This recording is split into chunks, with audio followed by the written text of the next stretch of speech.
This here is my homemade foam marker system for my Big John sprayer.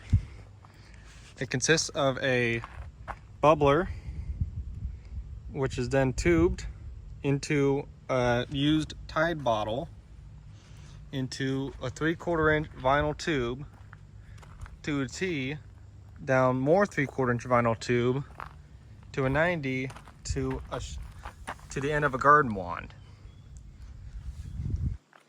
This setup cost me less than $100.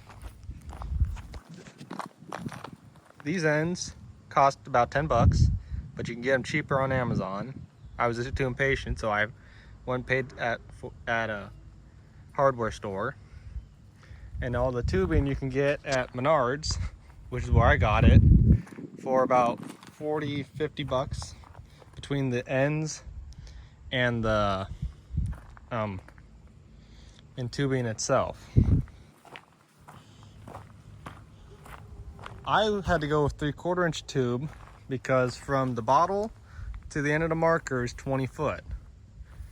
And I started with 1/2 inch tubing, but the 1/2 inch tube is too small and restricts the flow of the soap too much. So it does not come out in nice big bubbles, and it takes a long time to get from the soap bottle on the front of the machine to the back.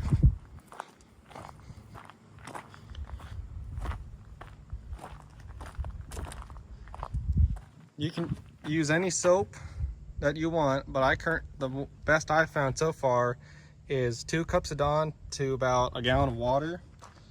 I might need to put in a little more soap for it to hold together better, because even though I am on gravel right now, I do not know how well it'll stick in the grass.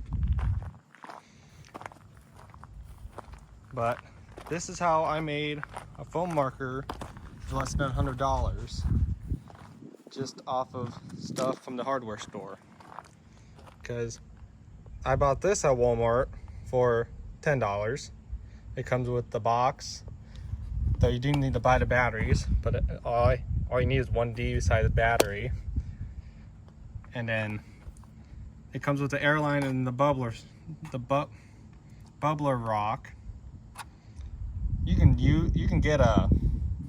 get some cheap extra soap at Menards or Walmart instead of the only reason I have this Tide bottle is because it's what I had lying around.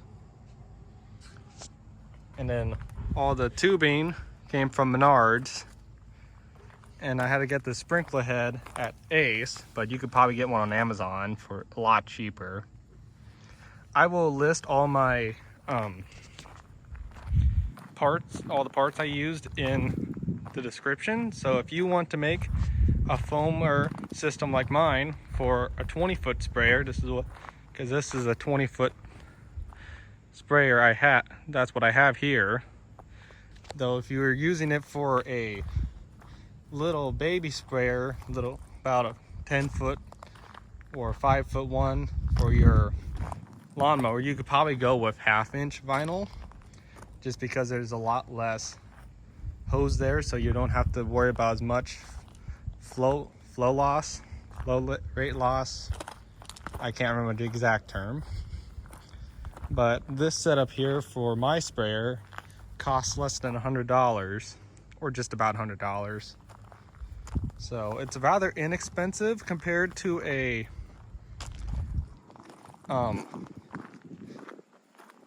off-the-shelf foam maker, but it does not take all that long to set up, because at least for me, I didn't have to do much cutting.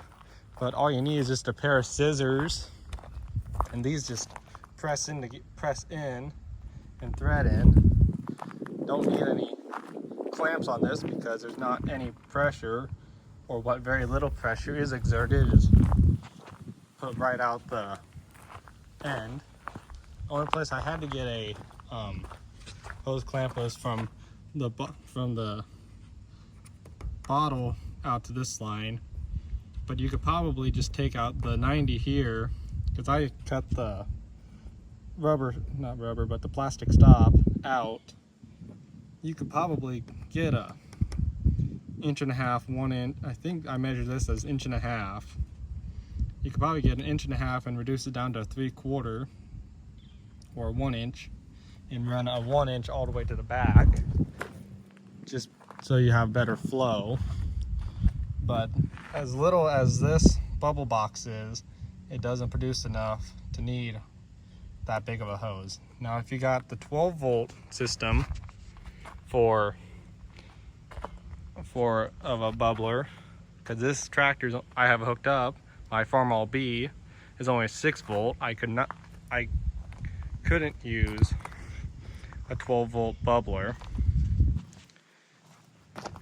If I had a 12-volt bubbler, I would probably have to go up to 1 inch feed line, but 3/4 inch line for what I'm doing is more than sufficient. And anything smaller than this sprayer could probably go with 1/2 inch for a garden sprayer or one you put up behind a lawn tractor. But that is how I made a bubbler system, foam marker system for my Big John sprayer.